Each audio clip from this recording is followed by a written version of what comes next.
Okay, it's 10 o'clock. Good morning. My name is Gordon Everett. I'm the Director of Customer Relationship Management for the Federal Record Center program. And we want to welcome you to the Monday edition of the Bimonthly BRIDG program. We have a full program for you today with 4 presenters covering a multitude of different subjects. We'll have Andrea Riley from the GRS. She's a GRS team supervisor who will provide an update and status on the GRS revision project. We also have, and these are out of order right now, but we'll get them back in order, Scott Rowley, our Assistant Director for Operations for Transfer and Disposition with the Federal Record Center program. And Scott will discuss developments in transfers and disposition, including an update on the tobacco litigation freeze lift. We also have John McAvoy, who will bring us an update on the ARCIS Customer Portal 2.0. And we have the pleasure of having Rachel Vera, the Records Officer for the Department of Labor, who will present some best practices and lessons learned from a successful deployment of ARCIS 2.0. And as we do each month, we'll be broadcasting not only here in the building here, but folks will be able to access us via YouTube. We have someone monitoring the YouTube conversation, so if there are any questions online, if you submit your questions online, we'll have someone read your questions here in the room. Also, for the folks in the room, I want to remind you to please wait on a microphone if you do have a question. We'll have some folks from my team have a microphone available for you to ask your questions. Also, if we do have the access, if you're in the room and you want to tweet a question, I think we have access and availability for that for those who don't necessarily want to go to a mic, but we'll have that available to you. So, along with that, let's move on here.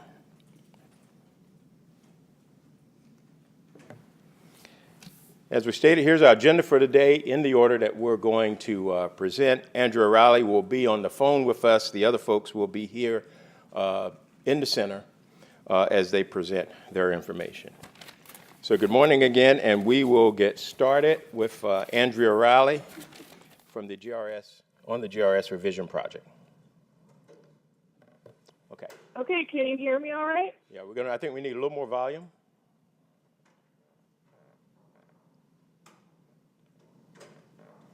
Can you hear me okay now? Yeah. Can everyone hear okay? Okay. All right, Andrea, let me know. I'll do your slides for you. Let me know when you want me to go. Okay, go ahead. I'm going to try to, since there's a delay on YouTube, I'm going to try to look at my own version. So Yes. if you can just start with the slide that says Transmittal 26, we'll get started. I just wanted to be here today to give everybody kind of an update on where things stand with the GRS revision project, as we are now kind of coming into the final development stages of schedules. It's still going to be probably a good year and a half, 2 years before everything is issued still, but we are kind of getting to the end of initial development on the schedules. And I wanted to let you know where things stand. So we are expecting to issue Transmittal 26 later this summer, probably June or July. It's going to include some revisions to GRS 1.1, very minor things. Similarly, some revisions and additions to GRS 4.2. Those additions include PIA and FORN. There's one schedule missing on here that will be issued in 26. It's 4.4 for library records. That's completely new content that we've developed for the GRS, and that should be included in Transmittal 26, as well as a GRS for employee training record. We're hoping that it's also going to include the GRS for continuity and emergency planning records and for public affairs records, but that could be delayed due to some internal discussions that relate to those schedules. So I can't promise right now that we will have them in, but we're really hoping that they will make it into Transmittal 26. If not, it'll be Transmittal 27. So Transmittal 27, if you go to the next slide, please. Okay.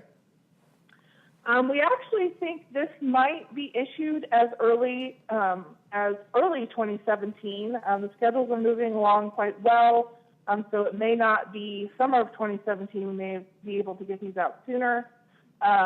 There are a lot of schedules that are currently in progress, except those that are on hold pending some action with OPM. So the next slide, please. So our schedule's in progress. Hopefully many of you are aware we had a number of schedules out recently. The comment period closed on April 1st. That included schedules for phased retirement program records, one for FOIA virtual reading room. We're going to be pulling that schedule, the items for permanent records, actually completely redoing that schedule if we even do anything with it. We think that the other item that was on there may be viable, but we did send out a notice that after initial feedback, the whole concept of making virtual reading room records permanent for FOIA was not going to be a good idea. So just let everybody know again about that. But we are working on that still to see if there's something there for the GRS. So it's going to include some pretty basic stuff: facility, equipment, vehicle property and supply records, mail, printing, and telecommunications service records. We're also going to have administrative help desk, which expands the IT help desk notion out, because we know many of agencies now have help desks for other administrative issues. So we're going to try to cover more than just IT there, and then also customer service records. So those are the ones that you should have seen recently. That comment period has closed, although if you have additional comments you want to send in late, we're still in the adjudication, and we always appreciate getting feedback. Next slide, please. So we've got some more schedules that should come out for comment in mid-April. We're wrapping those up right now. We've got a schedule for general administrative records, one for transitory records. We've split these out from general administrative just because we think it's important enough to kind of highlight the transitory records issue, especially in light of email. So there are going to be two separate schedules now, both pretty short. And we're also going to be adding in some real basic administrative items in just 3 previously published schedules. We've got a pretty substantial GRS for security records that will be going out for comment, and then one also hopefully for management and control records. And then we'll have probably one last little round of comment for schedules in late May. We've been working on some revisions and expansion to the legal records GRS, which some of you may have already commented on. We are going to, we hope to issue, or put that out for comment, I should say, in late May. We're also working on a schedule for congressional and legislative affairs records. And just as of Friday, we decided that that's not going to be a good candidate for the GRS. So that schedule, you won't be seeing too many permanent records in there, and we currently aren't adding permanent records to the GRS. So we're going to do something else with that research, and I will kind of tell you about that in another couple slides. So go to the next slide, please. And then we have a number of schedules that are currently on hold. A lot of these are the human resource related schedules. You can see them here: acquisition, employee management, employee relations, compensation and benefits, and health and safety. We're trying to work with OPM since they're a major stakeholder, and these are just delayed at the moment. So our goal is that these will be issued by December of 2017, which is our deadline for this project. So we're hoping it will be sooner, but that is at least our ultimate goal, that these will be available by then. Next slide, please. We are looking at some additional schedules to kind of expand where the GRS covers. So we've started doing some research into regulation and rulemaking records. I'm hoping that we'll be planning, or that we'll be contacting agencies to set up site visits. I'm not sure yet when that's going to be. We're welcoming volunteer agencies. If you want to talk to us about this, please contact the GRS team at our box, which is grs_team@nara.gov. And that email address will be at the end of my presentation as well. But we are trying to look into this to see if there is some records that could be included in the GRS. We've also started doing some research into licensing and permitting records. So no promises that these will result in GRS schedules, because a lot of times we find once we get into it that maybe they're not appropriate for the GRS, but we are looking into this and looking to expand the coverage. Next slide, please. So some additional upcoming projects as the GRS team is looking towards the end of our heavy lifting on the GRS update project. We are planning to start discussing some further expansion and development of the GRS. That's going to be a major focus for the team next year. We are also working on developing scheduling guides. And this is where the research we've done on legislative and congressional affairs will come into play. We're using the research we do for records that aren't appropriate for the GRS and using that to develop some guides to provide an idea of how records should be scheduled and appraised. We have one drafted for the public affairs schedule, hoping to issue that here with the next transmittal to give some guidance on what to do with the records that aren't included in GRS. We've been working on a guide for web records for quite some time, actually. We're hoping that we can get that one wrapped up soon too and put out and we started one for research and development records. That's something we determined was not appropriate for the GRS, but we thought we could give some guidance more generally about it. Just note that these guides are not mandatory. They are simply just kind of supposed to be a help or an aid to agencies and appraisers in kind of assessing the value of records and how they should be scheduled. It's based on looking at, kind of a broader picture of how the records have been scheduled across agencies. So that's what we're doing with our research that doesn't result in GRS. We're also working on a functional thesaurus for the GRS. This is an alternative to an index, something a little bit more sophisticated. We don't yet know exactly what all that's going to look like, but a number of us are trying to learn some more about that and see how we can apply it to GRS, make it more accessible to users. And then finally, one of the other things that the team is planning on doing is looking into big bucket schedules to learn more about them, learn how we might make the GRS more effective for agencies that are using and implementing big bucket schedules, and also look into how they're being implemented. So that's something that we're looking to do here in the next fiscal year, most likely. So just kind of a overview of some things we're thinking about. And next slide, please, and that should be the end. Again, you can always contact us at our email. That's the best way. That way we can direct you to the appropriate member of the team if you have a specific question about one of the schedules. We all have our own little expertise depending on what we've developed. So please contact us at this email address, and I will take any questions now. Okay. Any questions in the room or on our YouTube for Andrea on GRS revision project?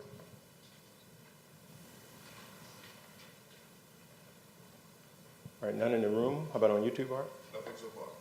Okay. Okay, if there are none, Andrea, that seems to be it.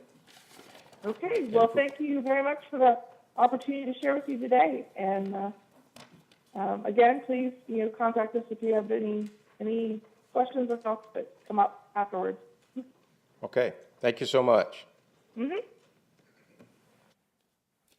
All right, next up, I'm going to bring up John McAvoy, who will bring us an update on the ARCUS Customer Portal 2.0 version. Thank you, Gordon. Thank you, Gordon. Good morning, everybody. How's everybody doing out there today? Good? All right. I feel great. I'm glad to be back here to talk about ARCUS, give you some updates about it. I'm particularly happy because whoops, I hit the wrong button. Because the Stanley Cup playoffs, for those of you, and Arthur, my good friend Arthur down here knows, nary a day goes by without me bringing up hockey in the conversation somewhere. So I'm thrilled that the hockey playoffs are upon us. But without further ado, some deployment news regarding ARCUS. Only about half of all of our agencies have deployed ARCUS so far. And this is after about 3 years of proselytizing ARCUS to the masses, and we really need to start getting people on board for this. And so earlier this fiscal year, we started a more aggressive approach, and I started to do a lot of analysis on many of our agencies to break down their holdings, how many record groups they have, how many charge accounts each has. And we were able to cull out about 72 agencies that are what we call level 1 agencies, very simple to deploy. Only one record group, maybe 1 or 2 charge accounts, holdings in 1 or maybe several record centers. Perhaps the security classification and level is only unclassified standard storage. Very easy to deploy. So we developed a letter that probably many of you have received from your account representatives talking about the fact how easy it is to deploy, and that all you need to do is contact us with the name and email address of the person who will be designated as the ARCUS Super Administrator for your agency. Now, being an ARCUS Super Administrator, of course, comes with you'll receive in the mail shortly thereafter a mask and a cape, and also an annual invitation to the Super Administrator party at the White House. which is coming up in a couple of weeks. No, I'm just kidding. But it is important that you get on board. Now, of those 72 agencies, 21 have deployed so far, and I've got a little bit of a backlog. So for those of you that are in the audience that have said, well, John, I sent that information to my account manager about a month ago, and I haven't heard from you yet. Not to worry, I will get to you. I'm a little backlogged with it, but I will get you deployed soon. Now, we do have other agencies, much larger and more complex agencies, multiple record groups, multiple charge accounts, holdings in all 16, 17 record centers, multiple security classifications and levels. Those agencies I'm going to contact personally and try and prod you a little bit into getting deployed, because as you can see on the next line on the PowerPoint slide, the surcharges are coming. The surcharges are coming. Yes, I announced this, I think, 6 months or maybe even a year ago, that starting in FY17, we will start levying a small surcharge to each non-portal reference request and each non-portal SF-135 that you submit to the Record Center. So it's very important, especially from a fiscal standpoint, that you get on board with the ARCIS customer portal. And I assure you, and many of you out there will attest to this, it's relatively painless. All I need is a little bit of information from your agency, and I can get you deployed very quickly and very easily. Several of you have gone through the process, and I think you're pretty happy with the results so far. Don't forget some of the additional features that the ARCIS customer portal has to offer. It offers, for example, with records transfers, you can now submit a records transfer electronically online. You no longer have to pop an old piece of paper into your 1972 IBM Selectric typewriter. I told you I'd use that line again. And send it into the Record Center. Instead, you can use the ARCIS customer portal to achieve that end. And in addition to that, we have the internal optional agency approval process that you can use. So you can pass the information along to an approver within your Record Center, or within your agency, excuse me. And then that person can take a look at that person's data entry work and make sure everything is okay, T's are crossed, I's are dotted, and then they can send it along to the Record Center. Certainly you can track your reference requests as well online and watch the status of those and be able to drill down on a reference request number and take a look at the shipping tracking number information, so you can copy and paste that into the vendor's browser for UPS or FedEx, et cetera, and then you can see how far in the process your reference request package or boxes are in getting them shipped to you. So again, deployment is easy. Get in touch with me, and again, I'm going to bring hockey up again, as Badger Bob Johnson, the famous coach from the Wisconsin Badgers and later the Pittsburgh Penguins and some other teams always used to say, it's a great day for hockey. Well, I'm here to say it's a great day to deploy ARCIS. And I want everybody who hasn't deployed to wake up, and the first thought I want to enter into your mind is, it's a great day to deploy ARCIS. So please, get on board. All right. Next up, something near and dear to my heart and to many of you, are upcoming portal enhancements. Now, keep in mind that we have limited bandwidth as to how many projects and enhancements we can build in a given year. So that said, these are the big ones that we're working on this year, especially this first one. And we know the acronym as CMDM, but this is the communication module and also the disposition module. Yes, ladies and gentlemen, hopefully by the beginning of this coming fiscal year, for those of you that have said to me repeatedly, John, wouldn't it be nice if when a transfer that I submitted through the ARCIS customer portal was approved, that I got an email that indicated that status? That's going to happen for you soon. Other statuses, I don't know, we're just in the beginning steps of developing this, so I don't know all of the things that the communication module will be able to do in terms of sending you emails for different statuses and how we're going to establish that hierarchy. But that is, in fact, in the works. But more importantly, I think that this one might be of great interest to you, is disposal in the portal, not disposition, disposal in the portal. Disposition for archival and permanent records still needs to go through our friend ERA. However, disposal in the portal is going to become a reality. Now, we are in the beginning stages of that development as well. And from what I've seen so far, we're going to be able to establish disposition approvers in the customer portal. We're going to bring back some other data fields from the old NARS 5 days that really are going to be a great help for you. And then you'll have to, of course, be established in the Arcus customer portal yourself. But then suddenly you'll see a disposition module. And in that disposition module will be the individual disposition notifications that are assigned to you as the approver. Now, you might be responsible for hundreds of these things. Not to worry. You don't have to go through and individually approve of each one of them. We're also developing a lot system. So by certain criteria, such as record group, record center, probably charge account, and I think one or two more, you will now be able to approve, concur, or decline of a lot of disposition notifications all at one shot instead of having to go through one by one by one. So that's in the works for FY17. We think that'll be a big help for you in achieving all your disposal needs through the Federal Record Center and through Arcus. Another one that you've requested quite a bit, and this speaks directly to your confidence that the file that you had retrieved from the Federal Record Center has in fact been sent back and received and is being processed for put away in the Record Center back into the container from which the file came. So we are going to soon start publishing the refile transaction number. And for those of you that are Arcus users, you know your reference requests begin with ARR. Well, refile numbers begin with ARF.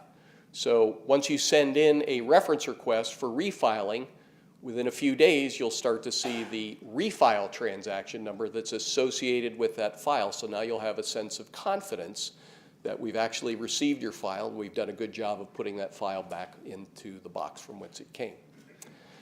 In addition to that, a lot of you have requested that we display in reference requests the records transfer number.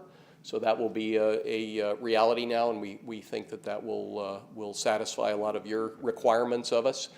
So you can see the records transfer number in the reference request list applets as well. One of the big ones and one of the big frustrations that I've heard in all my Arcus travels over the past few years is the easy ability to retrieve all containers from a records transfer. And for those of you that have deployed, I've given you the little hint that on the Record Center side of the Arcus portal, we have a magic button that will magically do that and give each individual box its own unique and individual reference request transaction number. Well, pretty soon, you're going to be able to do that as well. It's going to be a slightly separate module from regular reference requests, but soon you'll be able to just simply go in, select the records transfer that you're looking for, and then suddenly all boxes will be shipped to whatever location or whatever address, rather, you specify, or perhaps you're requesting them all for an on-site review at a record center. So those are the major enhancements. There's going to be some other small ones, I'm sure, that we'll be able to sneak in throughout this year. But those are the majors that we're looking at for the remainder of FY16. Okay, volunteers needed. We established a web services program a few years ago with one of our agencies so that their proprietary system, which creates reference requests for this particular special type of file, could be generated from their computer system, transmitted to Arcus, and then that Arcus would then take the data information supplied and turn those into reference requests. We also further customized it for that agency so that it would report back that evening on change in status of those reference requests, and so they could take that data information and update their own system. Well, we want to expand on this concept. So what I'm looking for are some volunteers out there who have an internal records management system for the creation of records transfers, where you have your own system that creates them and then you print out the 135 on your side, Or you have a system, your own system for placing reference requests where you then have to print the paper or whatever it is that you do, and then somebody has to hard key them into Arcus. We'd like to talk to you. So please consider volunteering for this as a pilot. It's, you know, the development of this is just started. Now, this isn't one of the things that I wanted to say, though, is this is not a direct connect between your system and Arcus 24/7, 365. This is nothing more that your system builds a queue of reference requests or new records transfers. At 1 o'clock in the morning, it dials into Arcus, so to speak, and transmits the data to Arcus, and Arcus then takes that data and finalizes it into a new transfer or a reference request. So please, if you're interested in this, let me know, and we'll get you on board as the development of this progresses. All right, well, that's kind of the end of my presentation, a little short today. What questions do you have out there that I can hopefully provide an answer? Anybody online? It's got to be something.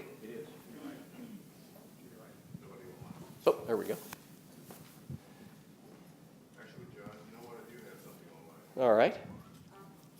Wait, we got a live one here. Time out.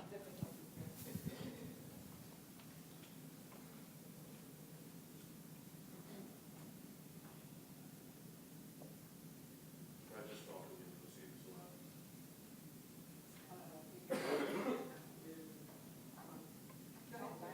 Jeff, I'll hear you. All right. My question is, with the Arcus deployment, will there be any training for how to, the customer portal? Will there be any training on how to use the customer portal? Okay, the question out there for those, if you didn't hear the question, is what training is available for learning how to use the Arcus customer portal? Well, my story is this. A long time ago, when we first deployed the Arcus customer portal, we dragged our customers through a day and a half of intensive computer lab training, and by the end of that second day, eyes were rolled back in people's heads, and it was obvious that this was way too intensive. The system itself is intuitive, so we could shorten that down. So I broke it down into 4 one-hour classes for introduction and navigation, and then records transfers, reference requests, and for those who are going to be a user administrator, I would teach those how to create and modify and inactivate users of the system. Those are the old days. Then I developed training videos that are available online at archives.gov/frc/Arcus. And believe it or not, I have my own little YouTube channel out there. It hasn't gone viral. I don't understand why. But you can watch me for 2.5 hours and say, let's take a look on a myriad of different topics. So I broke those 4 hours down into 16 individual YouTube videos that you can watch. They're very comprehensive. It's the same training that I provided when I used to do the live show. But I've gotten away from the live show to focus more on deployments and Arcus enhancements instead. So the training videos are probably the #1 way to learn about the Arcus customer portal. There are also user administration and records transfer manuals out there as well that you can engage. And the old original Arcus manual on how to place a reference request and log in and how to change your password, etc., is there. In addition to that, we also have the Arcus Help Desk. They're located out in St. Louis. They work on Central Time pretty much starting at 7:30 in the morning. And then lastly, you have yours truly. And many of you know that you can write to me, and within 2 to 3 business days, I'm pretty reliable at getting back to you on an answer. Or if I can't get to the answer quite away, I let you know that at least I'm working on that aspect. So for training, I think the videos are a great way to start. Watch the videos first, and then if you have questions after that, that's the time to contact me. Great question, and thank you. All right, John, we actually have one online here. Has there been, it's by Kevin Brown, has there been any thought for an approval process request side of Arcus by the super administrator? Kevin, yes, there is. The question is, if you didn't hear it, as you heard me speak about the internal agency approval process for records transfers, has the similar process been considered for reference requests? And Kevin, yes, it has, very much so. I know several customers have asked for that capability. I don't know if it'll make it on the table for this year's deployments and releases, but certainly I think that's something that we want to engage. In addition to that, I know I've heard from other records officers where they want specific people to be populated as agency contact or perhaps transferring agency official on a 135. So some of those things may come to bear within the next year or so. So that's a good question. Thank you. John. Good morning, John. I got a question for you. This is concerning the super users. First of all, what's the maximum number of super users that an agency can have? Okay. And does that depend on how many different record group numbers you have? Okay. Typically with an agency, you should have up to 2 super administrators. Now, a super administrator is one who has, as I like to say, ultimate awesome cosmic powers over the ARCIS customer portal. Okay? Now, from there, you can break down other user administrators by a hierarchical structure. So the 2 super administrators, although you can have as many as you want, we think 2 is a good number. But the super administrators then, particularly if you're deploying for a large agency, what you should consider then is building a hierarchical structure of branches.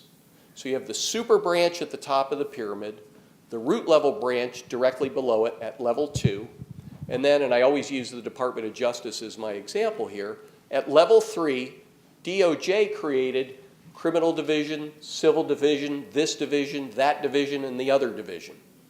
And the super administrator, immediately upon deployment, created user administrators for those specific branches.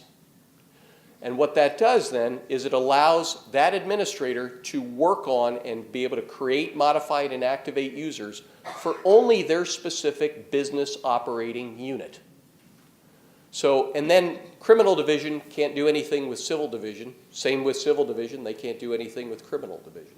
So that's the way most agencies that are rather large and have a large number of users delegate through a system of other user administrators so that doesn't leave everything squarely on the shoulders of the poor super administrator. Did that answer your question? Okay. John, just to follow up, Kevin asked, is that in development? It's not in current development just yet, Kevin, but I'll push it along and see what I can do for this year. My question's in regards to the disposition notices or destruction notices. Mm-hmm. Is it going to incorporate any of the legacy notices or only from that point forward? No, once it's legacy deployed? notices as well. All right, thank you very much. Legacy notices as well. That question comes up on a fairly frequent basis. Remember, we deployed the new version of the ARCIS, or we deployed ARCIS rather, in 2009. And just before each record center deployed, we took a snapshot of the holdings in that record center at that time, manipulated and massaged the data, and deposited it into ARCIS. So all of your legacy transfer information is in ARCIS if it was live at the time that we migrated into the ARCIS system back in 2009. So yeah, all your 1965 transfers, those disposition notifications will come through the ARCIS customer portal as well, in the new disposition module. Good question. Yeah. Hi, I have a question. So for right now, when we file reference requests, we just send them in the mail. I was wondering if we should also send you an email saying to expect something from us. You could. Each record center, from what I've seen, the mailman comes, UPS comes, FedEx Ground shows up. All of the stuff is routed typically to the mailroom, who simply opens it, and if they open an envelope and it has a file on it with a barcode on it, they know that that's a refile file, and they'll just scan it in. You can if you want to. I would think it would be more prudent just to keep your shipping tracking number on file to make sure that it was received by the record center. And now with the new functionality, you'll soon see in the customer portal, you'll be able to see that refile transaction number arrive, and then you can sleep well that night, or sleep better anyway. Okay. Questions?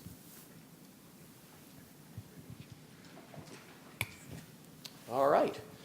Well, honored to be able to do this. Our next presenter is Rachel Vera. She is the records officer for the Department of Labor. And Rachel, if you'll give me just a minute here, I want to talk a little bit about, and not steal your thunder, I just want to talk about the things that Rachel did as a favor to explore new worlds and seek out new things, whatever the old Star Trek thing was. So, about the time that Rachel and I connected regarding deployment, many agencies that had deployed previously had gone through what I call the Arcus Monday phenomenon. And the Arcus Monday phenomenon meant that the super administrators had to immediately engage the modification of existing user profiles so that the user experience would be transparent. The reason for that was on Friday, via the old version of the customer portal, the user had access to everything in their assigned record group. Well, now you deploy. Now on Monday, the access controls are engaged. Record group, record center, security classification and level, charge account. Maybe you deployed with agency-defined fields as the fifth and optional access control. Bless you. Now all of a sudden, if a user profile that just had the one record group and maybe a couple of record centers in there that didn't really matter, now suddenly they can't get to their records. So I thought up a process where, and I worked with our contractor, Maximus, and I worked up a methodology where we would eliminate the Arcus Monday phenomenon for the most part. The idea was, on Friday, the user had access to everything in their record group. On Monday, after deployment, access controls are activated. The user still has access to everything within their record group. So we would pre-modify the profile so that user would have the same access, deployment could be transparent, and then the records officer or the super administrator could take their time and start modifying profiles, a few a day if they wanted to. So it took that aspect away. In addition to that, and per your question, I used to go out and do the 4-hour road show all the time. I can't tell you how many Starbucks and metro stops I've been at in this city doing my little Arcus tour when I was doing the training. Rachel volunteered to say, all right, John, I'll try your new style of deployment, and I'll try and train everybody via the new training videos. And I think, as you'll hear in a few moments, it was pretty successful. The deployment aspect, we had a few bumps, but we got those fixed rather quickly. So it worked. So for those of you who have deployed since we deployed the Department of Labor, we owe Rachel a debt of gratitude that your Arcus Monday pain was significantly, if not totally, reduced or eliminated. And it also provides a good training background or on the Arcus website for you to have reference to 24/7, 365. You can watch the training videos from home if you want. So anyway, without further ado, I'd like to introduce Rachel Vera, the records officer for the Department of Labor. And thanks for your time.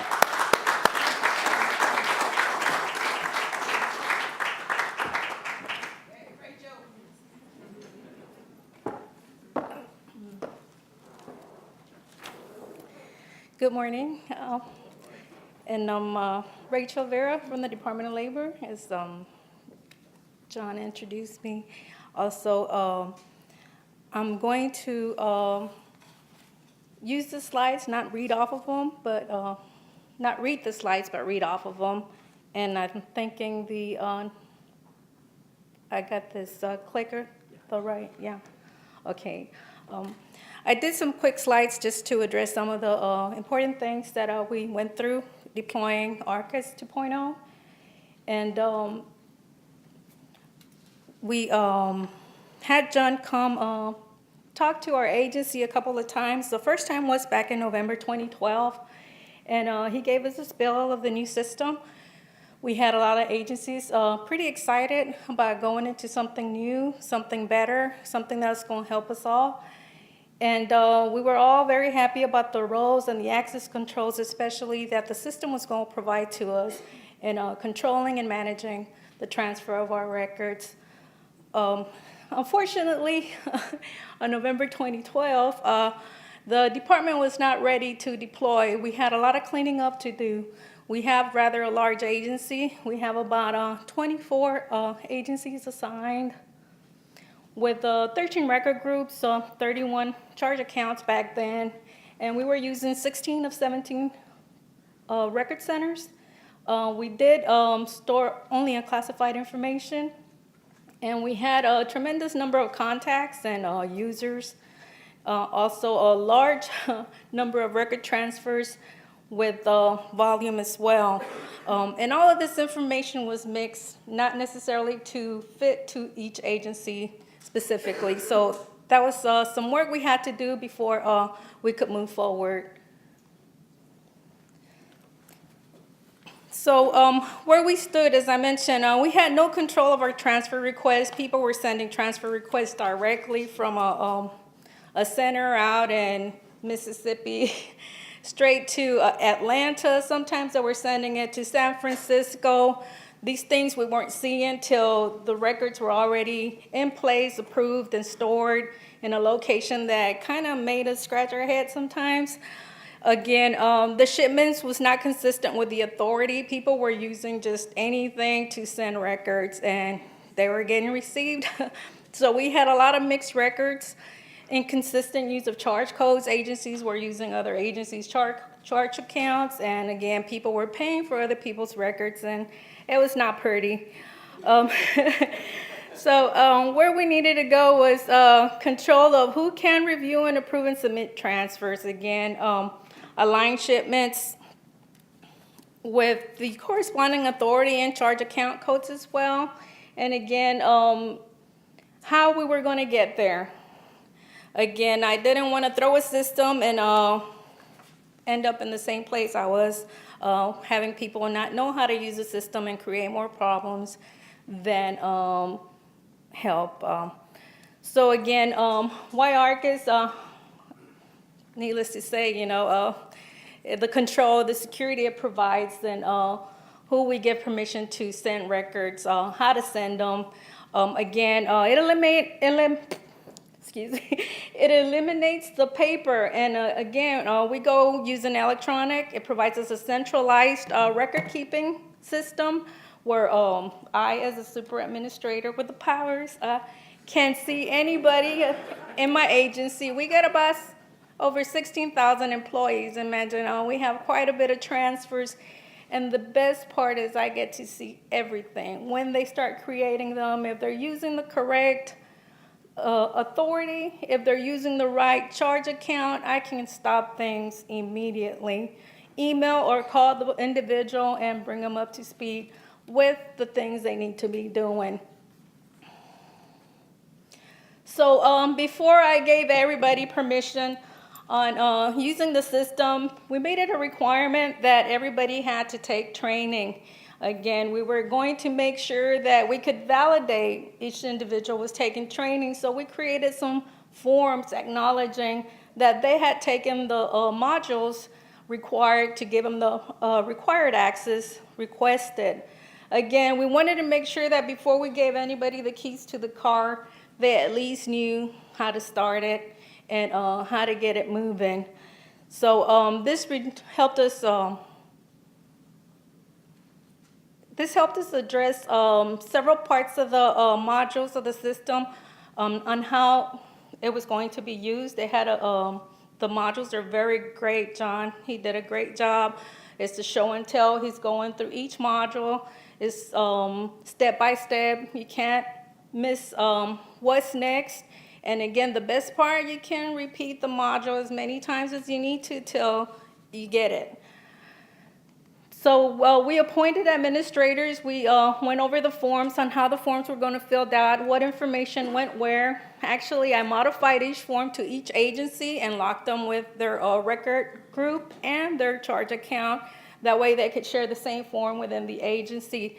That saved us time and energy from receiving wrong information from the end users.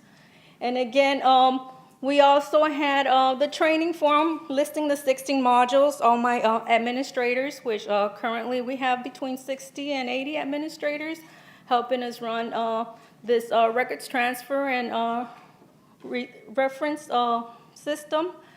And take all the 16 modules of the training. We do recommend that the end users, if you are only transferring records, you did only module 5. We had a lot of employees complaining and threatening us with their unions that they weren't getting paid to take these classes. So we were like, okay, if you're just going to transfer, do this. It's only like 20 minutes. If you're just going to reference request, do module 11. But we do highly recommend modules 1, 2, 4, 8, and 13. And I try to motivate them and tell them the more you know about the system, the better it'll work for you. So a lot of them have been taking the 16 modules. And again, they love the videos. They can play them anytime they forget. You go on vacation. Again, a lot of us don't transfer records, but maybe once or twice a year. So you forget. If you're not using it regularly, you'll forget which tab to go to and what goes here and there. And again, those videos that John created, perfect, beautiful, and an easy refresher and reminder. So again, we had to change some processes in the way we did business in DOL. We have regions, we have centers in every state, and again, taking control of how things are being shipped. We have records that we retain for longer than 10 years, some 75 years. And again, people come and go, and without these index of what's in each box, we can get stuck with a lot of boxes, not knowing what's in them, and who has the index for that permanent record transfer coming up. Again, so we adjusted our process. We're requiring an index identifying what's in each box for all temporary and permanent records. And again, we do have the approvers that get the opportunity to review these lists to the authority that the individuals are assigning, making sure that the number of boxes they have listed on the system form correlates with the number of boxes in the attachment. I mean, I'm here, you're in San Francisco, I need to see something. Again, and the dates too, that if you're sending fiscal year 10, that your days correspond with fiscal year 10 and they're not 2015 or 2013. So they're really good practice if you have items and series that you retain for longer than 5 or 10 years. Again, these are some of our milestones on August 8, 2014. We brought John one more time. And again, my records officers, my agencies were really excited. We were ready. We had questions for John on what we could do and what we could not do. And we just wanted to know, when can we start? On August 19. On August 8, I had a pre-meeting with my records officers, making sure that they were aware John was coming and making sure they were prepared for the questions they wanted to ask him. On August 19, John came by again and did his little presentation and gave us a few hours of his time answering questions. By October 1 was our mandatory deadline for all my administrators. If you want to be an administrator, you have to take the 16 module training, and our office has to receive your acknowledgement form and your account request form to establish your account. So again, my officer's been a great support, and we've been able to manage through with their support and the support of their managers as well. Not to mention John, the ARCIS team. I mean, I feel like we have VIP access to our questions and concerns and problems. They resolve them within a day normally. Again, Ron Mitchell helped me clean up a lot of the transfers that we have misclassified. So again, thanks to Ron as well, and David David Williams. We are pretty up to snuff with our records being stored at the FRCs. On November 7, it was, I believe, a Thursday, a day right before the 3-day weekend. I told John I want to deploy during the weekend, give me the opportunity to tune up the system and the user's information to make sure that when folks come in next week, they're not surprised, they're not having problems accessing the system, or they're frustrated because something went wrong. Well, our office team, my director, was very supportive in allowing us to work through the weekend. And again, we were able to move everybody to Arcus 2.0 come Tuesday. So again,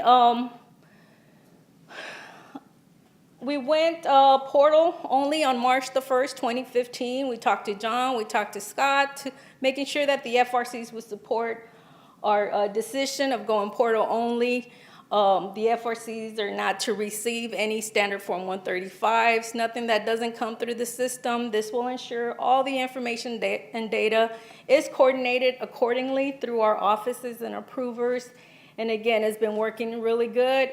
We have saved a lot of time and money. The system allows you, as I mentioned, to see what's going on, what's being created, what's being reviewed, what was submitted, what got kicked back for corrections, clarifications requested from the FRCs. Again, these are some special powers that only the super administrator can see. So again, it's a lot of good information at your fingertips.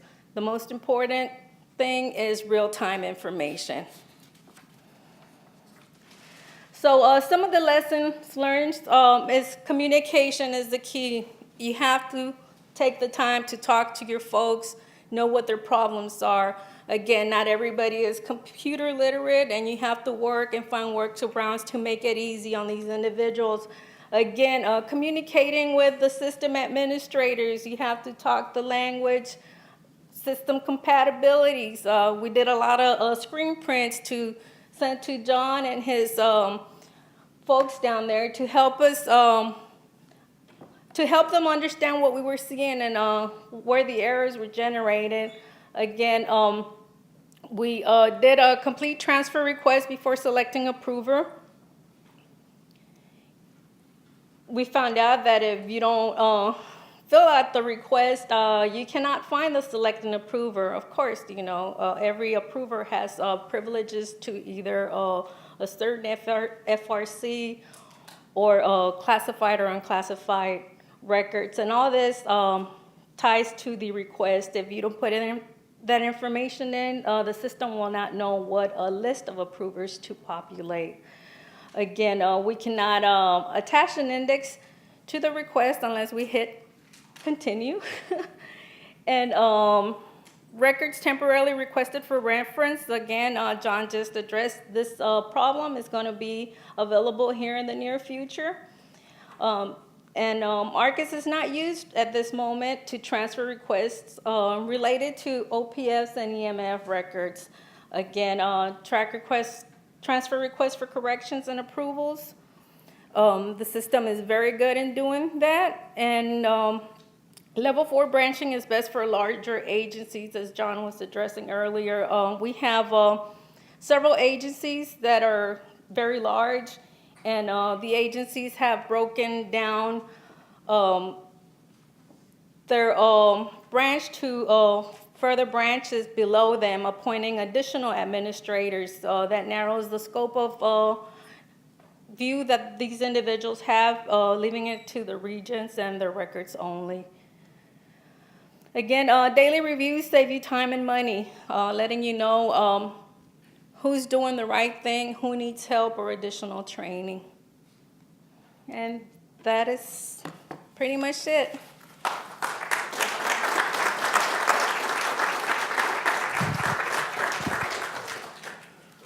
Any questions?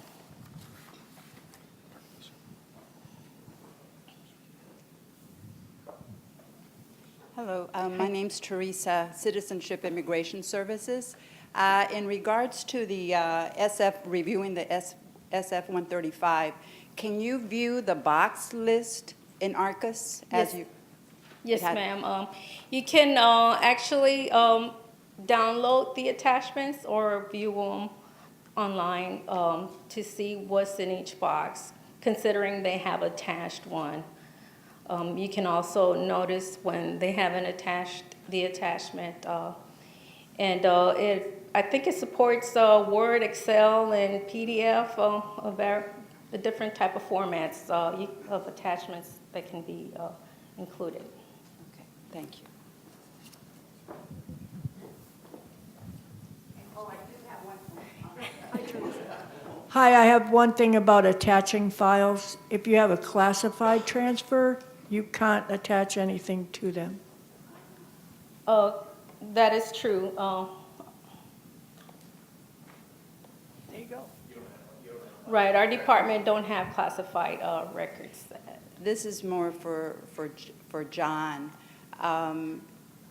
As far as reports, printed out reports in Arcus, I think at one point you had mentioned that it was coming. Is it still something that either go to you or go to David for that? Still come to me, absolutely. Hopefully one day we'll have reports via the Arcus customer portal, but they continue to struggle with that aspect for various technical reasons. So hopefully we'll be able to pull that off for you one day. I review your incoming transfers, and a problem occasionally I have is the inclusive date that you cite in the Arcus entry is there's a conflict with that and the attached detailed list. Is there one that I should consider the superior source of information? Should I change the detailed list to conform with the inclusive end date you cite? Or if I see a inclusive end date that doesn't, match the list, should I consider the list to be? Well, Or should I just put it in conflict resolution and wait and see how long? Because that seems to take a long time before I get answers sometimes when I put it into clarification requested. So I'm trying to figure out what would be the most timely way to solve a conflict. Are you an end user, or are you from the? I'm at Federal Records Center. Okay, I'm you're at trying the to accept your FRC. records, and I see Right. two different dates, And- one on the list you're submitting and one in the inclusive end date field. True, and you're probably relating to Job Corps records. Well, that's our the Job last one Corps I saw. records. Yeah, that they're goes special. By, right, it goes by birth date. The last one I was looking at, the birth date didn't match. What you cited on the Arcus entry wasn't the same as the date that person had on the detailed list that was attached. And I mean, it would be easy to correct if I knew which one would be the, better source of information. And I appreciate that, but don't send it back to me Okay. because the user will never learn if you correct things that they're doing wrong. I would gladly appreciate you either send it to me and I'll reach out to the end user and make sure that they're doing them correctly from that day on.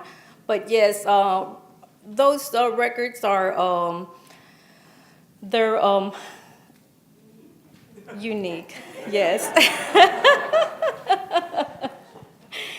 Thank you. We have a question online. This is from Carmelita Bridges. Do you have, or is there a recertification form for a process for Arcus users? That's the form. Internal, no, I think she's referring internally within DOL for annual recertifications. Right, John provides us quarterly with a listing of accounts that we have assigned to the department. I break that down and send it to each agency for review. Again, if anybody has left, the administrators have access to go and inactivate the accounts that require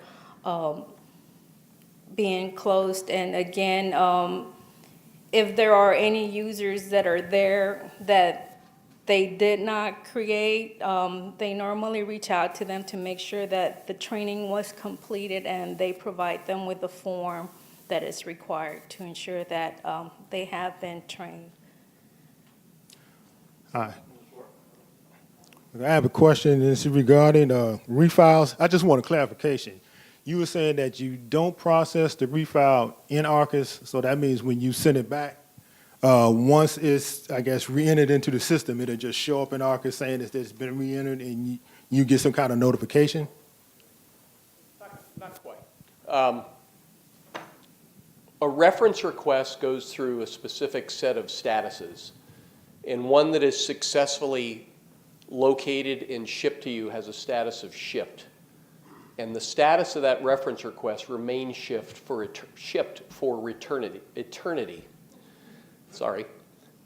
When we refile it, the reference request number and the refile transaction number, the one that's going to display for you soon, are connected forever. And that's how the refiling aspect works in ARCIS. So the Record Center certainly processes your refiles in ARCIS. But I think your question is there a refile module in the ARCIS customer portal? And that we do not have. So right I guess now, what it's I'm still asking, send them back to the Record Center. as a user, I'm going to send the records back to the Record Center. So I don't need to go into ARCIS and say that, okay, I got this ARR number and I put this in saying that I'm sending it back. Box them up. That's the way I interpreted it. Right. Box them up and send them in. And let me just quickly piggyback on that while you address this. What happens if a user uses ARCIS to send records that they are trying to refile? Well, a new transfer request number is created, and now you're breaking the continuity of where these records exist. You're paying for records that were withdrawn, empty spaces where those boxes belong, on the records you pulled out, and you're paying for the new location they are in now. So again, pay close attention, make sure your folks know about this, and they'll save you a lot of money. And it'll help your lawyers find the things that they need when they need them right away. More importantly.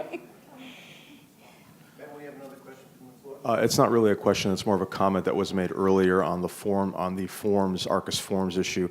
Joe Westfall, Department of Navy, we recently rolled out ARCIS 2.0 to nearly 900,000 staff. It's a slow rollout pilot. But as far as the form situation, I highly recommend that you do create an internal form, especially if you have classified records.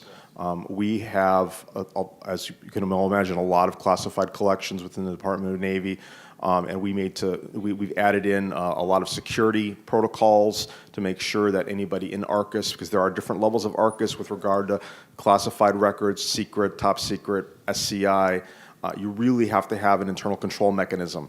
And we used I think it was the NARA ARCIS form, and we kind of tailored that to department, and we created an internal Department of Navy ARCIS form to be used specifically internally to, again, have more of a control mechanism for who would actually be able to see those accessions, especially at the classified level. Thanks.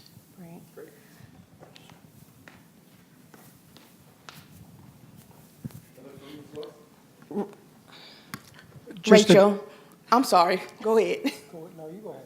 Oh, Rachel, is it possible if we can have your contact information? Yes, I can give you my card right before I leave. Okay.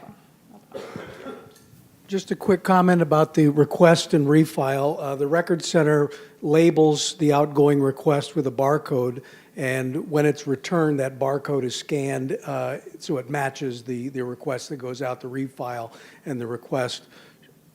They're linked by that barcode. And I would just say that the agency should be careful not to remove the labels from the requested records. That happens occasionally. They'll put labels over it, or labels are removed, and it's difficult to refile them.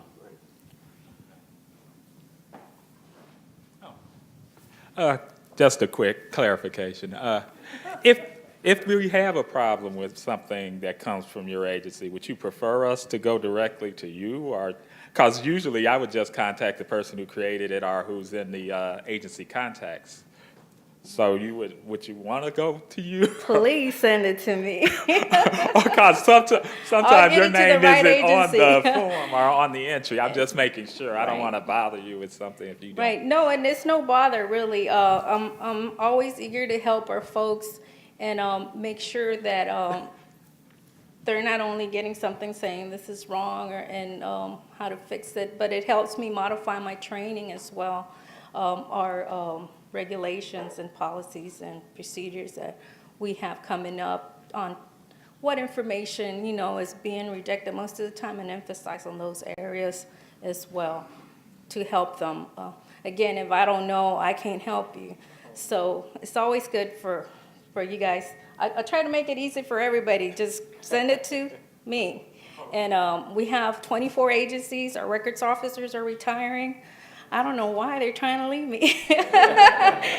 But I can make sure that it gets to the right person. Also, we do have a lot of end users that leave the department, and that person might no longer be here. So we might have to cancel the request and generate a new one with new information as well. So it's a lot of things we have to take into consideration, and it's always easier if it just comes through our office. All right, we're good? Thank you, everybody.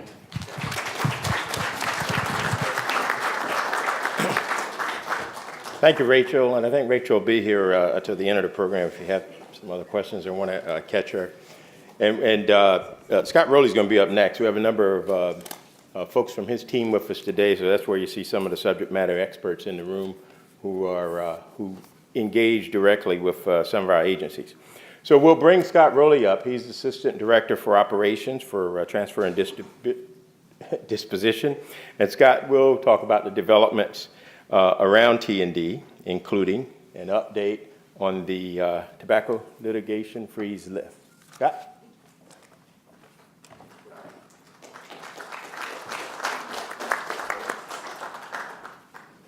So I got to figure out this. No, that's my pointer. That's my turn everything off. That's my forward. All right, we've got it all. This is my annual visit, I guess. Or annual fiasco might have been the term. The last 2 years I came back to BRIDG, and you guys got snowed out. I was coming back in February every year, so I come in April this year, and then you guys had snow this week. And I'm thinking, you guys are trying. You really don't want me here, do you? Might be a wise choice. I don't know.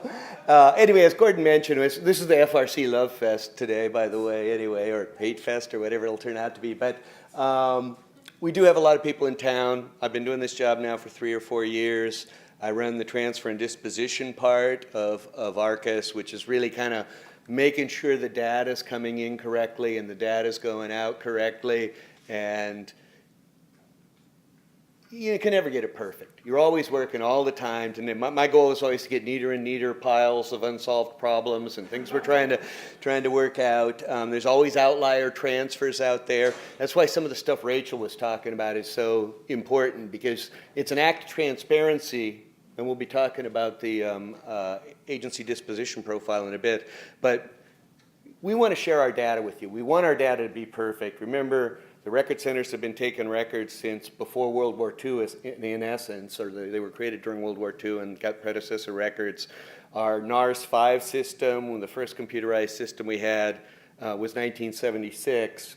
So we're talking, we've got more than half a century to mess up in there, and stuff happens. So we're working on it all the time, but people can really, really help out if they spot problems from the other end. So it was great when Rachel was in there, and she literally will say, hey, what are you doing taking that transfer over there? Stop it right now, and the people in whatever record center might say, whoa, how'd you catch us doing that?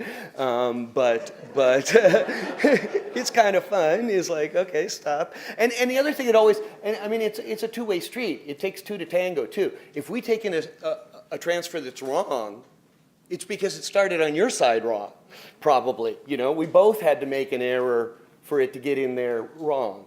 So we want to work together to correct it. So what we did about 3 or 4 years ago, we set up this program, the National Transfer and Disposition Program, and it's great when you've got a really strong backbone. ARCUS is an incredible tool. I did this job in the 90s when you had to be located in College Park, and we had this terrible mainframe, NARS 5. I think I told stories. Sometimes you'd sense there was a problem, and you'd have to request a report. Initially, literally, you couldn't even print. You would get a box with what they'd printed in St. Louis, because sometimes the reports were quite big. Sometimes I'm dealing with 20,000 pages or something like that. And you'd open the box up and you'd say, oh, there's no problem. You start looking at the data and you say, oh, this problem I thought might be there isn't there. You figure that out in 25 minutes and take two reams of paper and put them in recycling. It was so crazy, So now we have this great system, and we're able to. You might not think of record centers. We're the epitome of bricks and mortars and boxes. And how could we be more of a 21st century organization? It's almost a 19th century concept, a record center. But we are with this great backbone. And so our program is able to have people all over the United States. This is my team up here.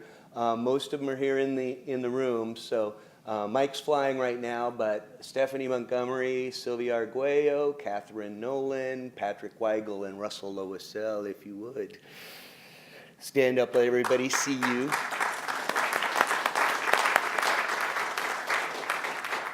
And basically the way it works, if you want to work on a particular project with us, and you'll hear some of the projects we've been doing in a bit, now you've got somebody you can work with directly. We'll assign somebody to stand between you and all the different record centers. We're always looking for uniformity. As I said, it kind of takes two parties for something to go wrong.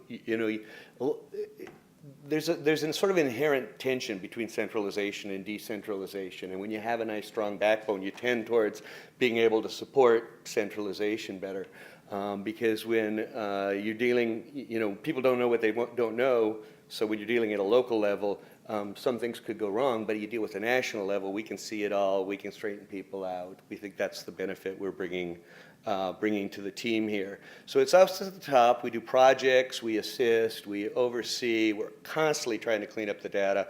I think anyone who's been working with us for the last few years knows how much better things are than they were a few years ago. In fact, that was it's all an act of transparency. Our very first move, and I'm not sure, I don't want to point fingers or say you just never think things through.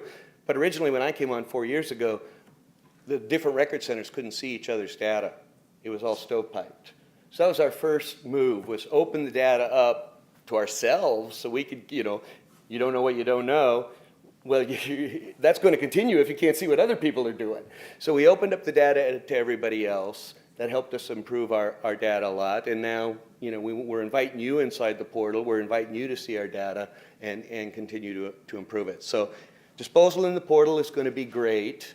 Everyone's going to love that. I want to make a couple points about that. One of them is, although we don't have the functionality we're talking about in the portal yet, because we're in a national mode and we're trying to work like a 21st century organization, about 9 months ago we made the decision is at the time of disposal, we're attaching all the 135s.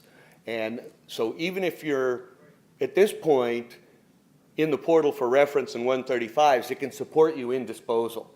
Because, again, stuff happens over 50 years or 75 years. Agencies have lost their 135s, perhaps.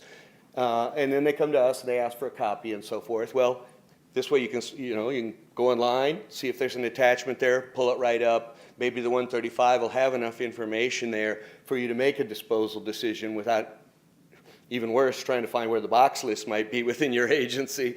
And you can move ahead with that. So it's going to be a great improvement for us. Another problem we've had, especially at the local level, is sending notices to the right addresses. Nobody can, we're not going to destroy anything unless we get a signature back. But if we send it off to the wrong address, we never know. It never comes back. We just assumed you didn't want to sign off on it. Now, if it's going to be inside the portal, you've done all your user administration. We know it's going to go to a human and land in their queue. And of course, if they've got someone like Rachel at the top watching, she's going to catch anybody who's not acting on it. That's the way it's going to work, because she can see it all in real time down there. So I wanted to talk a little bit about the disposition profile too. Gordon didn't have it in the interview, or the introduction there, but it seems like we talk about it every year, and agencies are interested. So Friday before last, I think that was. We put out the agency disposition profile, and to ring a bell, looks like that, if you got it in your email. It's a snapshot of ARCUS. Again, it's an act of transparency on our part. We're telling you what ARCUS says it has on a given date. There could be problems in there. We'll work with you if we spot problems, and sometimes they're problems we didn't know existed. And so it's great that you can catch it. Always, ask for reports from us all the time. Someone might have made a miskey the day before we ran the report, and it'll show up on the report just because it happened to happen that day, the day, you might talk about locking down Arcus for a couple weeks and making sure there were no errors before you put this report together, but it'd be practically impossible. 17 record centers, 24 million boxes, the entire government that uses record centers, constantly pulling things in, so forth. It's a database that's always in motion. Errors creep in. We built lots of edits, but they can be there. So if you got it and you have any questions, make sure you contact us and we can help you solve some things. And we did. I think we only talked about 5 or 6 agencies, and there were 2 small problems. But oh yeah, that's good. You're right. What are my past due accessioned transfers is one of the categories, and we could actually name them for them. And they go, oh, you're right. So that's my caveat there is it's a snapshot of Arcus. It's got a few warts in it, but remember at the volumes we're talking about, and the trends are true there. Big data is worth something. You can still see the trends even if you're off a few cubic feet in different places.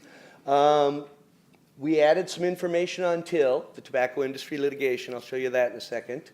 The main highlights that you'll see on the profile are the potential savings. It's a forward-looking document. It doesn't tell you what you saved because you did destruction. It tells you what you could save if you did more destruction, or if you transferred your permanent records to the National Archives. So it's always talking about the money that's out in front of you that you might save. We have a section at the top. Here, I'll go ahead and move on over there. So laying everything out here. And Rachel was nice enough to share her profile with us.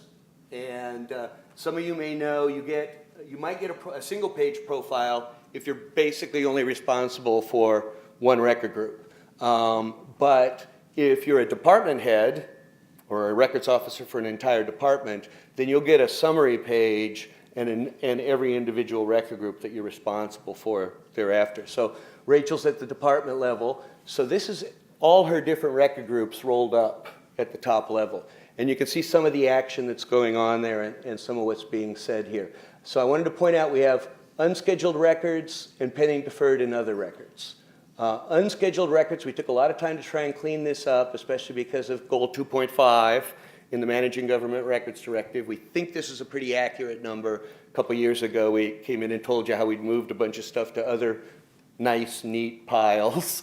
and my main neat pile, or my main pile over here is this other pending, deferred, and other records. And my term of love for that is called the limbo codes. They're really not, some of them were holdover our NARS 5 actions. There's pending agency action, there's deferred reappraisal pending, there's archival sample. And there wasn't a ton of rigor at the time over the years. And they all really meant, I don't want to throw this away. I'm scared. It needs more look. It needs a better look. Usually it's a permanent records issue.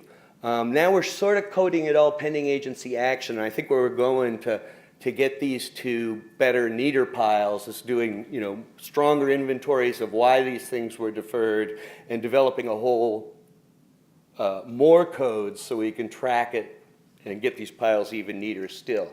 But every agency has a lot of these. There were usually NARA decisions. A lot of them were made even before the revolving fund, but it has a cost implication to you.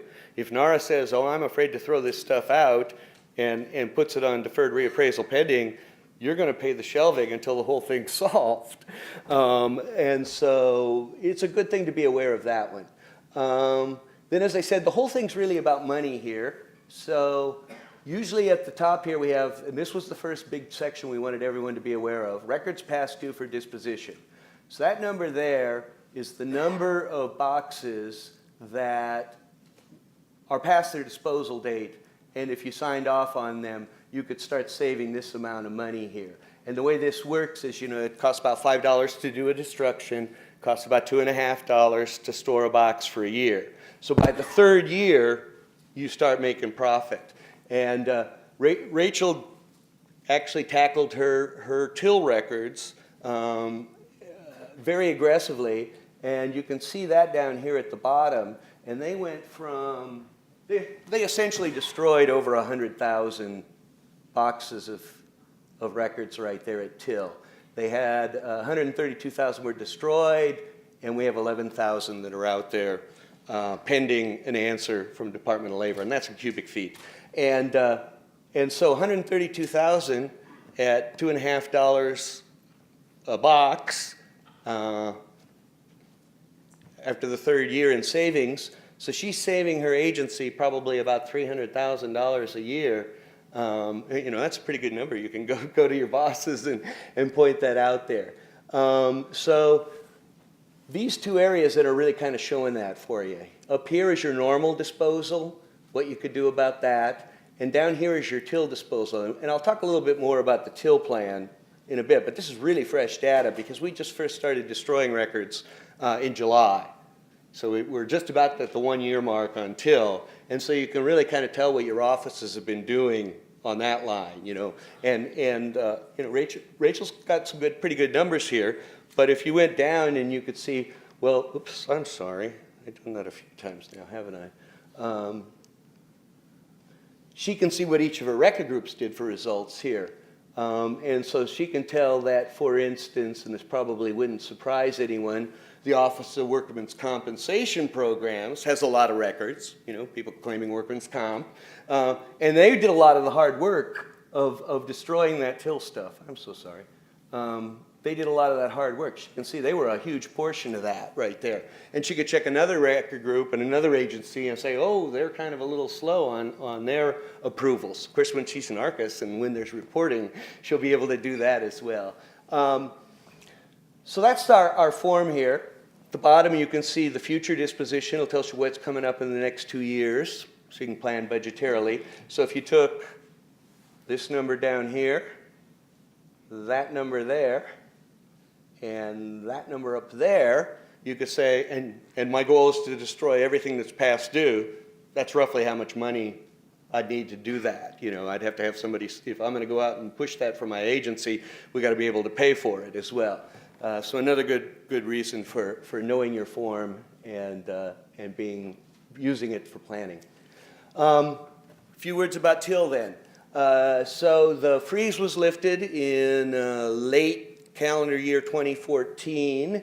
We were already into fiscal year 2015. You guys already had your budget set.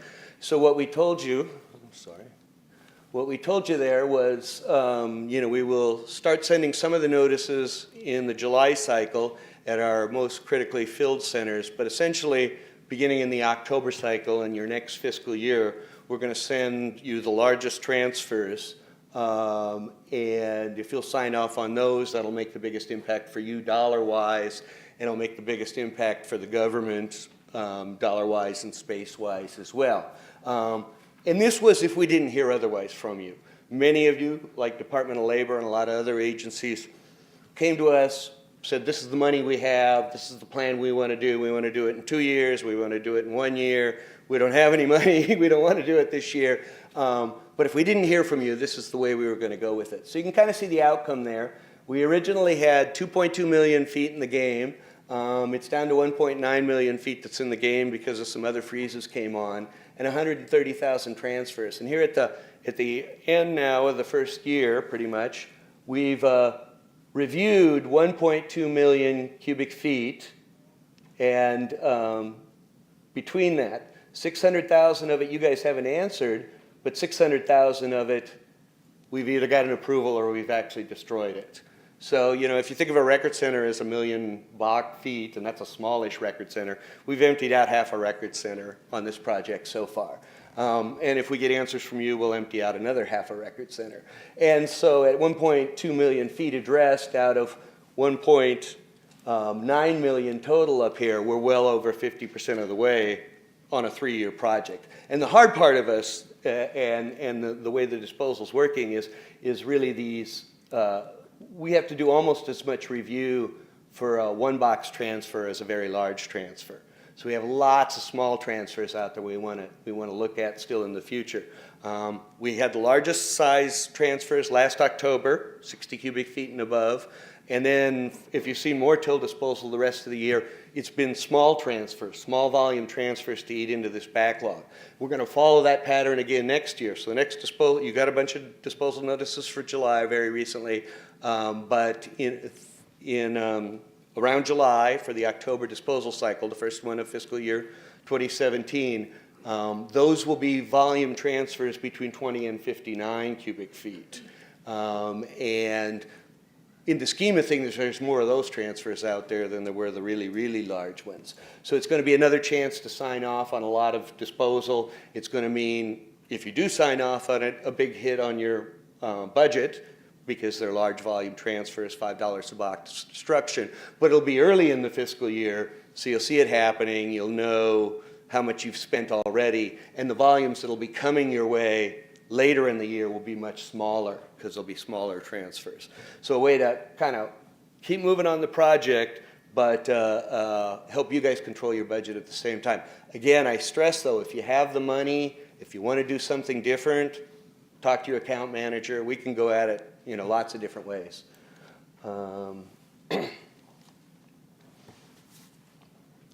So as I said, talk to your account managers. We can go at it other ways. There's your 20 to 59. We're going to be doing in October, and then we're going to be doing the smaller transfers later in the year. The last cycle we're expecting right now is April 2018. So when you get those notices around January 2018 for the April disposal cycle, that'll be the last quarter we're doing that.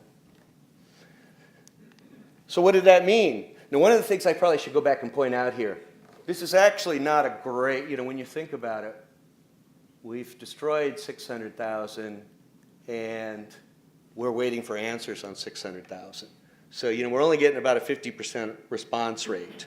And that means that 600,000, the government's still continuing to pay the $2 a year storage on that. So there's 1.2 million that arguably the government's spending out there that it ought not, perhaps. So we want to encourage folks to think about that. That's why we do things like the profile and so forth. We understand you can't always sign off. It might be budgetary. It might be, the people that need to do the reviews and so forth. But the result hasn't been quite as much as we wanted. We were planning on a 70% approval rate, and we're about at 50%. And maybe by the time the thing's all done, it will be at 70%. But right now, it's a little less than expectations. And so what that said is change our space situation a little bit. We're mostly in a good position. Till helped us a lot. Many of you are sensitive. You know that there's a diversion of temporary records from the Washington National Record Center to Philadelphia, and that was because of space constraints around here. And Till disposal at WNRC has helped a lot. There are not pallets laying all over the place waiting to be shelved. They actually have enough open shelves to put them right up there. But it didn't change things to the point where we can say WNRC is back open for all kinds of records. And that's going to be a hard one ever. I mean, to have the entire government almost located here in the DC area and try and shove it all into one record center is proving pretty impractical. So we're going to continue the diversion to Philadelphia at least through 2017, those of you who are involved in that. And it looks like we are going to probably have to do a diversion in the Denver Record Center and serving that area.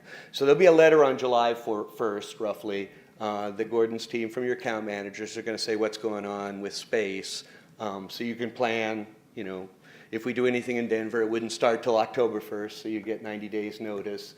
That Denver's going to start diverting its temporary records. And I should be real specific here. These are temporary records excluding the state of Colorado. We're going to still let Colorado go into the Denver Record Center because of the distances and so forth. But the other states that had normally been served by the Denver Record Center will start going to the Lenexa FRC, which is in the Kansas City area, one of our big cave operations.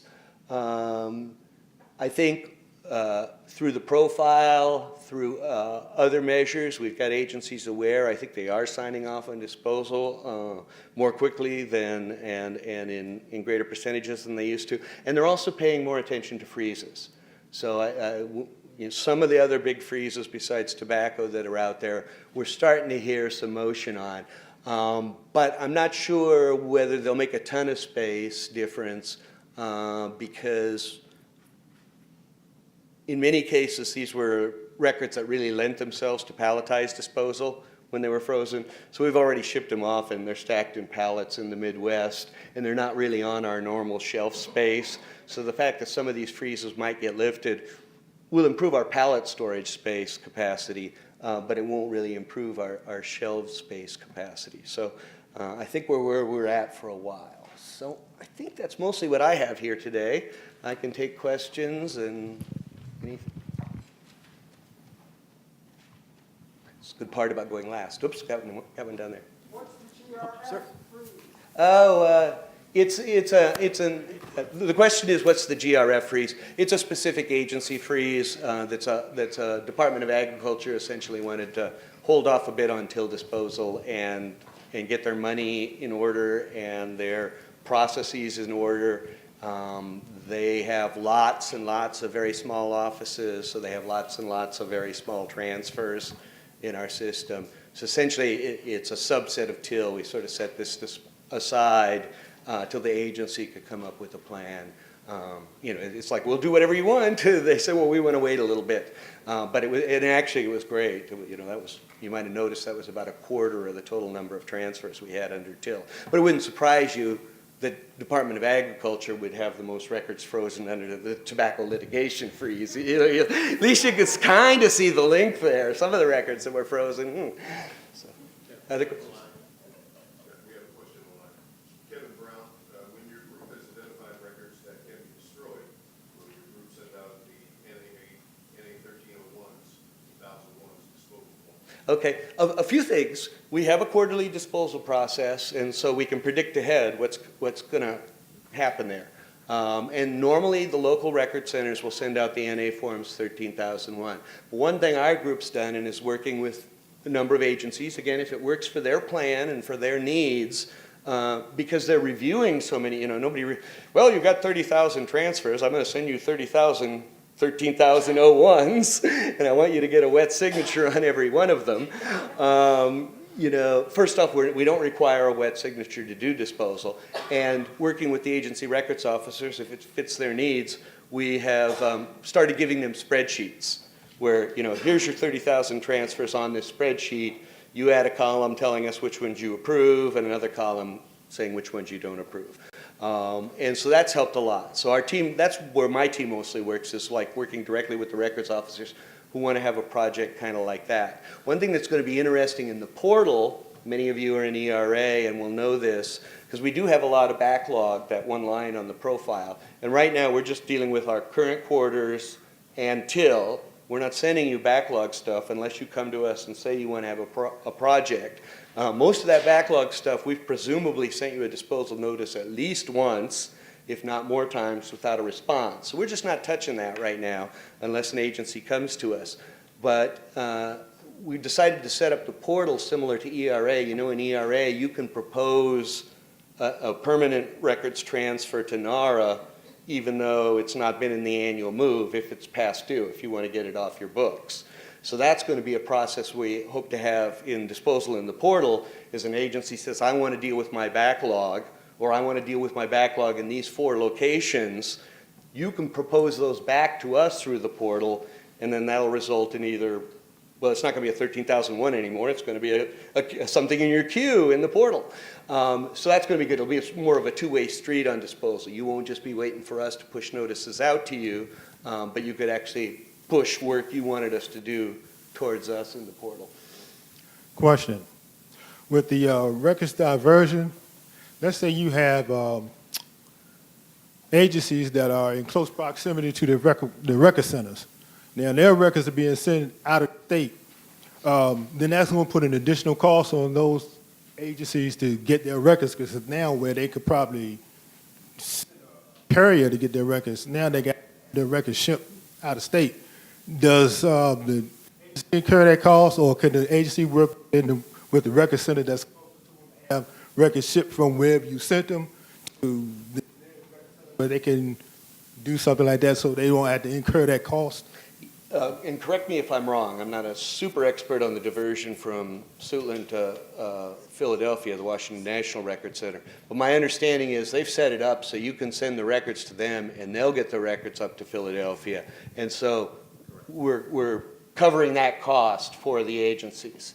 In the Denver situation, we're considering Lenex is very close to a number of those states. Is it any less expensive to send your records from Nebraska or New Mexico to Denver than it will be to Kansas City? We hope that's not a big cost differential there. So it's not perfect, and it'd be a lot worse if we were diverting you far other away. But that's our effort to try and save you money. Is that helpful? Okay. Yeah, I need to clarify that a little bit more. It's more so on, let's say, the retrieval. If I need to retrieve a record, and that record has been sent to another record center outside of my area. Yeah, well, the same thing happens on the WNRC diversion. They'll send it back to WNRC, and then WNRC will send it out to you guys. So I think we're keeping the cost fairly low there, if I'm explaining that correctly, Gordon. But there are costs. Sometimes things get diverted. We think we're very cost effective. The account managers always talk to you about transshipments. That's the other thing that can happen. I think I had on the last bullet. We may have to do it sometimes, which is like taking those very dead frozen records and putting on pallets out in the Midwest or something like that. It took it farther from your nearby record center, which would have been nice.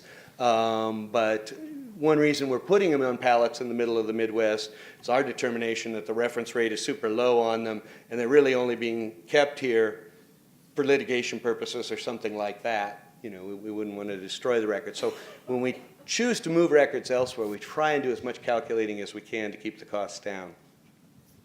Yes, you have one? Okay, one more from Kevin. To understand, if an agency is transferring across all FRCs, we would have to contact those FRCs for the disposition forms, correct? If nowadays, you could come to us. You can come to us nowadays if you wanted to deal with backlog disposal. If we're talking about the next quarter or the till disposal, that's going to come to the agencies automatically. That's what we're working on now. But any particular agency that wants to deal with its backlog should come to us. We'll get it organized. We'll work with you. And then depending upon how you want to send it up, you'll get it all straight from us, or you'll get it sent from the individual FRCs, as Kevin says, either to your individual offices or up to your headquarters, again, whichever you guys want. And we're about 50-50. Some places want everything to go through the headquarters, some places want to send it out. Did you?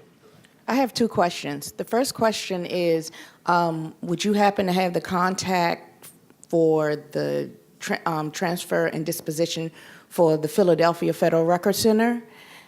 And my second question is to piggyback on his question about when we request records back from the Philadelphia Federal Record Center, that it will come to Suitland, and then Suitland will send it to us.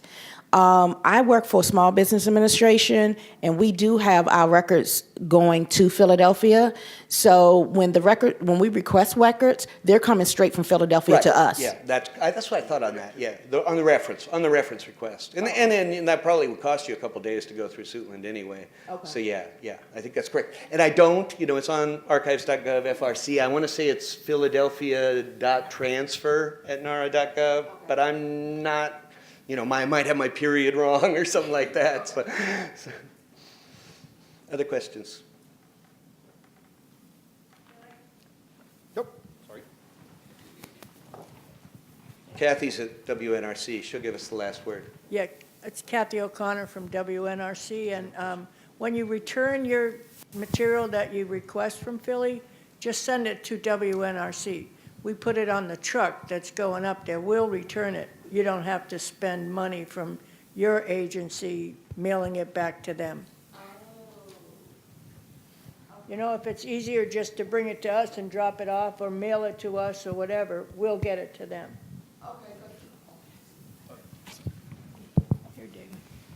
Okay, because we've been sending all of our boxes to Philadelphia, and we've been doing it through UPS because I didn't know that we can do it through Suitland. Yeah. Okay. that good? Oh, one more. Is there a general email address for your office? Like a? No, actually, nobody's we were name? thinking about setting one up. There's going to be one shortly, but we actually went through a process with Rachel, and then we came to the conclusion we ought to have one as well. So national T&D at NARA.gov, but it's not set up yet, but maybe within a week or so. It's a reminder we were going to do that, huh, Russ? All right. Thank you, everyone.